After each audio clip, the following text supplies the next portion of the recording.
Next topic, input-output processor. I/O processor is a logical extension of I/O control methods. Already I/O control methods చూసాము. That is programmed I/O and direct memory access. That is transfer between I/O device నుంచి మెమరీకి అయినా కావచ్చు, either I/O device to CPU అయినా కావచ్చు. దానికి extension I/O processor. An IOP has ability to execute instructions. ఇక్కడ IO control మెథడ్స్లో ఏం చేసాము, ఐఓ డివైస్ నుంచి మెమొరీకైనా లేదు అంటే సిపికి జస్ట్ ఇన్ఫర్మేషన్ ట్రాన్స్ఫర్ మాత్రమే చేసాం. ఇక్కడ ప్రాసెసర్ ఏం చేస్తుంది, which executes the instruction. It has complete control over IO operations. అంటే ఇన్పుట్ అవుట్పుట్ డివైస్ నుంచి మెమొరీకైనా సిపియుకైనా ఏ ఇన్ఫర్మేషన్ వెళ్తుందో అలాంటి ఆపరేషన్స్ అన్నీ ఎవరు పర్ఫామ్ చేస్తారు, ప్రాసెసర్ అనేది పర్ఫామ్ చేస్తుంది. And it has a complete control. IOPs are control units. Processor అనేది which is a control unit because it performs some actions like addition, subtraction, etc. Arithmetic and logical operations. Those are next control చేస్తుంది అన్నిటిని. So these are control units designed to link IO devices నుంచి కంప్యూటర్కి చేస్తాము. Computer is a combination of memory, CPU, input output device లేదంటే processor etcetera all these. So it is design to link IO devices to computer. ప్రీవియస్గానేమో IO device to memory or CPU. ఇక్కడ ఏంటి అంటే linking to a computer. Also called as peripheral processing units. ఇక్కడ IO device are also called as the peripherals. ఇక్కడ నుండి ఇక్కడికి information transfer చేస్తాం కాబట్టి those are peripheral processing units, PPUs, to highlight their additional road. సిపియుకి ఈ peripheral processing వల్ల ఏమవుతుందంటే ఇంకా ఇన్ఫర్మేషన్ ఫాస్ట్గా ట్రాన్స్ఫర్ అవుతుంది అండ్ సమ్ ఇన్స్ట్రక్షన్స్ కూడా ఎగ్జిక్యూట్ అవుతాయి. ఇన్ అండ్ కంప్యూటర్, ఒక కంప్యూటర్ తీసుకుంటే విత్ అండ్ ఐఓపి, అందులోపల ఇన్పుట్ అవుట్పుట్ ప్రాసెసర్ ఉందనుకోండి. దెన్ కంప్యూటర్లో ఏంటి, మెమొరీ ఉంటుంది. ఇక్కడ ఐఓపి అంటే ఏంటి, ఇన్పుట్ అవుట్పుట్ ప్రాసెసర్ అంటే ఇన్పుట్ అవుట్పుట్ ఇన్స్ట్రక్షన్స్ కావాలి కాబట్టి we're dealing with input output data transfer instructions. ఎందుకంటే ఐఓ డివైజెస్ నుంచి ఎక్కడికి వెళ్ళాలి, కంప్యూటర్కి వెళ్ళాలి. అంటే ఏం వెళ్తాయి కదా, ఇన్స్ట్రక్షన్స్ కదా వెళ్ళేది. Those are input output data transfer instructions. Those set of instructions are known as the IO programme.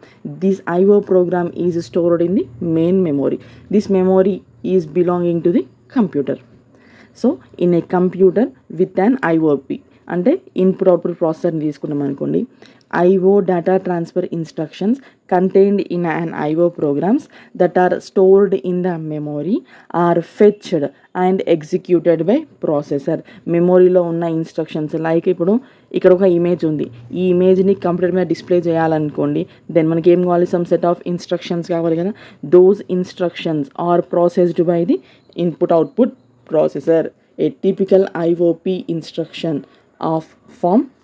ప్రాసెసర్లో ఎలాంటి ఇన్స్ట్రక్షన్స్ ఉంటాయి, read, write, a block of n words from device to the memory. లేదు అంటే arithmetic, logical and branch instructions. ఎందుకు అంటే to facilitate the calculation of addresses, IO device priorities and so on.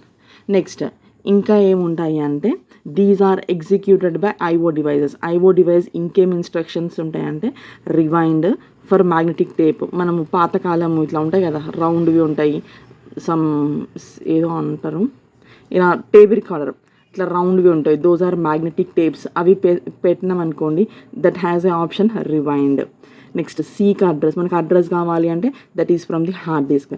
Print page అంటే that is for a printer. All these instructions are fetched by processor as data passed to appropriate IO device for execution. ఇవన్నీ input output operations.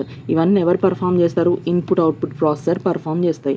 ఎక్కడికి పంపిస్తాయి, input output డివైస్కి. ఇదేమో input device, this is output device. So particular డివైసెస్కి పంపిస్తుంది for their execution.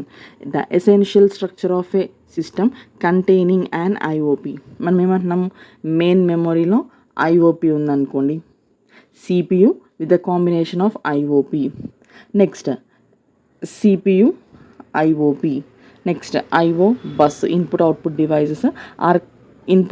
Devices are connected through a IO bus to the input output processor. These two are ఇక్కడ రాసాం కదా, some additional role perform చేయడానికి సిపియుతో పాటు ఐఓపిని కూడా యాడ్ చేసాం. Next system bus connect చేసి సిపియు నుంచి మెమొరీ కనెక్షన్ ఇచ్చాం.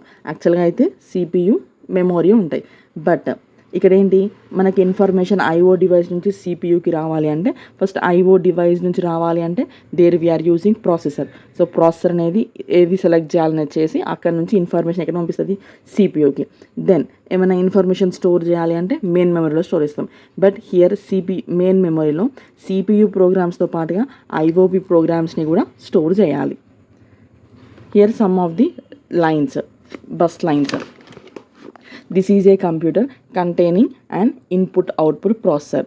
నార్మల్ ప్రాసెసర్ కాకుండా ఇన్పుట్ అవుట్పుట్ ప్రాసెసర్ యూజ్ చేస్తే ఇలా ఆర్కిటెక్చర్ ఉంటుంది. హియర్ ఐఓపి అండ్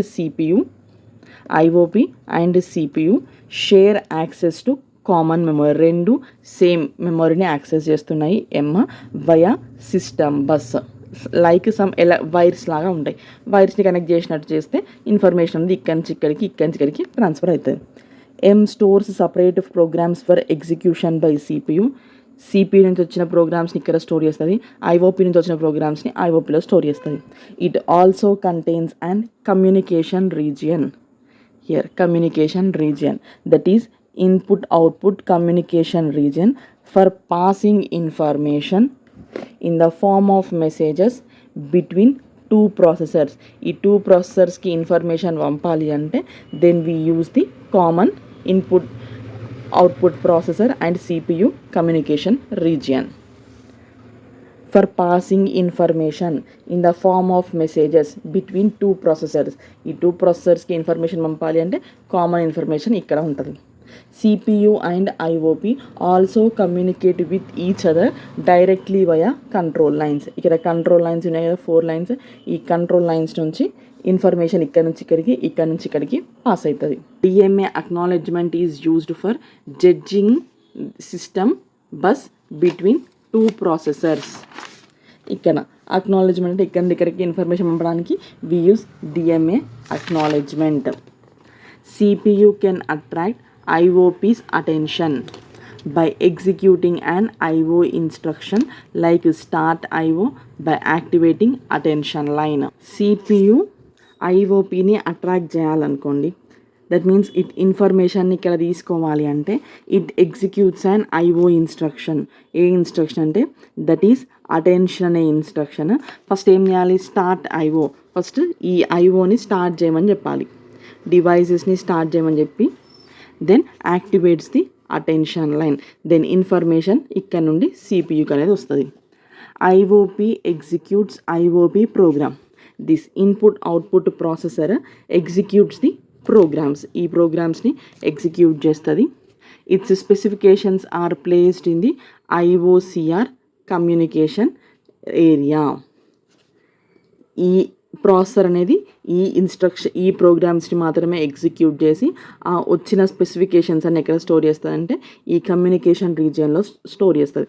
అదే ఇక్కడ ఏంటి అంటే కామన్గా ఉన్నాయి స్టోర్ చేస్తుంది. ఇక్కడ only separate input output programs specifications మాత్రమే ఇక్కడ స్టోర్ చేస్తుంది.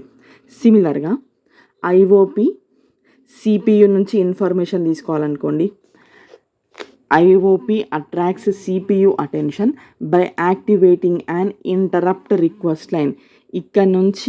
ఇక్కడ నుండి ఇన్ఫర్మేషన్ ఇక్కడికి రావాలి అంటే ఏం సెండ్ చేస్తాం, ఇంటరప్ట్ రిక్వెస్ట్. ఇంటరప్ట్ రిక్వెస్ట్ అంటే ఏంటి, సిపియు ప్రజెంట్ ఏదైతే ఇన్స్ట్రక్షన్ని ఎగ్జిక్యూట్ చేస్తుందో దాన్ని స్టాప్ చేసి ఇప్పుడు మనకి ఏవైతే పర్ఫామ్ చేయాలో ఫస్ట్ దాన్ని పర్ఫామ్ చేయమని సిపియుకి రిక్వెస్ట్ చేస్తాం. ఇంటరప్ట్ రిక్వెస్ట్ అంటే ఏంటి అంటే ప్రజెంట్ ఏదైతే ఇన్స్ట్రక్షన్ ఎగ్జిక్యూట్ అవుతుందో దట్ స్టాప్స్ ఎగ్జిక్యూటింగ్ అండ్ మనకు కావాల్సిన ఇన్స్ట్రక్షన్ని ఫస్ట్ ఎగ్జిక్యూట్ చేయాలి, లేటర్ ఏవైతే మిగిలిపోయినాయో వాటిని ఎగ్జిక్యూట్ చేయాలి. సో ఇక్కడ IOP attracts CPU attention by activating an interrupt request and causing CPU to execute an interrupt handler. ఇక్కడ మనకు ఏవైతే యాక్షన్స్ జరగాలో ఐఓపిలో ఏమైనా సమ్ యాక్షన్స్ కావాలి అంటే అది ఎక్కడ సిపియు నుంచి ఇన్ఫర్మేషన్ కావాలి అంటే then interrupt handler some request అనేది ఫార్వర్డ్ చేసి ఇక్కడ ఇన్స్ట్రక్షన్ని ఆపేస్తాం, ప్రజెంట్ ఇన్స్ట్రక్షన్ని. By identifying a new IO program for IOP to execute. ఇక్కడ ఉన్న ప్రోగ్రామ్ ఎగ్జిక్యూషన్ని ఆపి న్యూ ఏదైతే ఉందో ఇక్కడ నుంచి వచ్చేది, ఇక్కడ నుంచి పంపిస్తామంటే దట్ ఈస్ న్యూ ఇన్స్ట్రక్షన్ కదా, ఫస్ట్ ఆ న్యూ ఇన్స్ట్రక్షన్ని ఎగ్జిక్యూట్ చేయాలి. లేటర్ ఏదైతే ఆగిపోయి ఉందో ఆ ఇన్స్ట్రక్షన్ని ఎగ్జిక్యూట్ చేయాలి. Causing CPU to execute and interrupt handler. ఇక్కడ CPU ఏం చేస్తుందంటే ఏదైతే ఇంటరప్ట్ వచ్చిందో ఫస్ట్ దాన్ని హ్యాండిల్ చేయాలి అంటే ప్రజెంట్ ప్రోగ్రామ్ని స్టాప్ చేస్తుంది. By identifying a new IO program, ఇక్కడ నుంచి వచ్చిన న్యూ ప్రోగ్రామ్ని ఫస్ట్ యాక్టివేట్ చేస్తుంది. ఫర్ ఇన్పుట్ అవుట్పుట్ ప్రాసెసర్, ఇక్కడ నుంచి వచ్చిందని ఫస్ట్ యాక్టివేట్ చేసి ఆ ఇన్స్ట్రక్షన్ని పర్ఫామ్ చేసి మళ్ళీ ఏదైతే రెజ్యూమ్ చేయాలనుకున్నామో అంటే ఏదైతే ఆగిపోయిందో మళ్ళీ ఆ ఇన్స్ట్రక్షన్ని పర్ఫామ్ చేస్తాం. Next topic 3 level catchy hierarchy in Intel Pentium processor. యాక్చువల్గా దీనికి ముందు సమ్ పెంటియం ఆర్కిటెక్చరు నెక్స్ట్ అవన్నీ చెప్పాలి, but we don't have that in our syllabus. Just ఏంటి 3 లెవెల్ క్యాచీ అంటే ఏంటి అని చెప్పేసి చెప్తే సరిపోతుంది. This is not an important topic, just రాయండి అంతే. ద ఇంటెల్ 4 యాక్చువల్గా పెంటియంలో ముందు పెంటియం 3, పెంటియం 2 ఇంకా దానికి ముందు ప్రీవియస్ వర్షన్స్ అన్నీ చదివితే ఇవన్నీ అర్థమవుతాయి. ఏదో జస్ట్ బట్టి కొట్టినట్టు ఉంటుంది, అంతే వినండి. The Pentium 4 processor have up to 3 levels of cache. First L1 cache, L2 cache, L3 cache. L1 cache అంటే which has separated data and instruction caches. Data cache has 8K bytes capacity organised in a 4-way set associative. Set associative అంటే ఇట్లా tag corresponding data, next tag corresponding data, set associated, so ఆ మేనర్ని follow అవుతుంది. To each cache block has 64 అంటే ఈ మొత్తం block కలిపి 64 bytes ఉంటుంది. Next instruction cache is organised to hold instruction execution path segments called traces. ఇది instruction cache అంటే ఏంటిది, సమ్ మెమొరీ లాగా, సమ్ ఇన్ఫర్మేషన్ స్టోరేజ్ కెపాసిటీ అనమాట.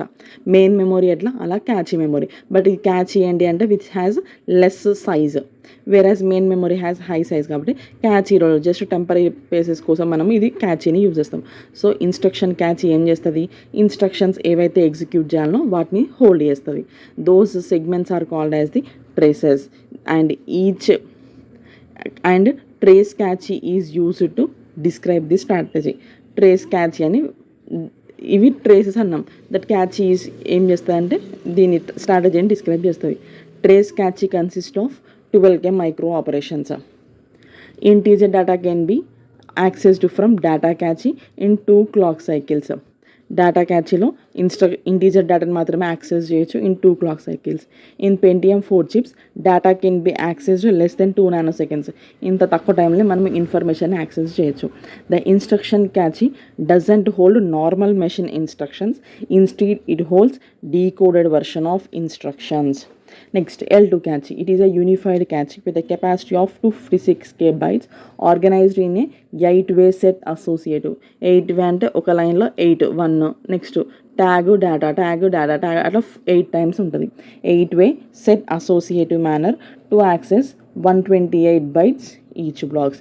Both L1 and L2 catches are implemented on the processor chip. ఇక్కడ మనం ఏం చేసాము, IO processor అన్నాం కదా, దానికి ఎక్స్టెన్షనే ఈ 3 level cache. These are implemented on the processor chip. This architecture also allows inclusion of an on-chip L3 catchy. This L3 catchy is not implemented in Pentium 4 chips targeted for desktop computers. ఇవి desktop computers కోసం కాదు, these are intended for server systems. Like అంటే ఇప్పుడు మనం present technology like robotics అలాంటివి ఉన్నాయి కదా, అందులో ఈ పెంటియం 4 చిప్స్ని యూజ్ చేస్తున్నాం. This comes under input output processor.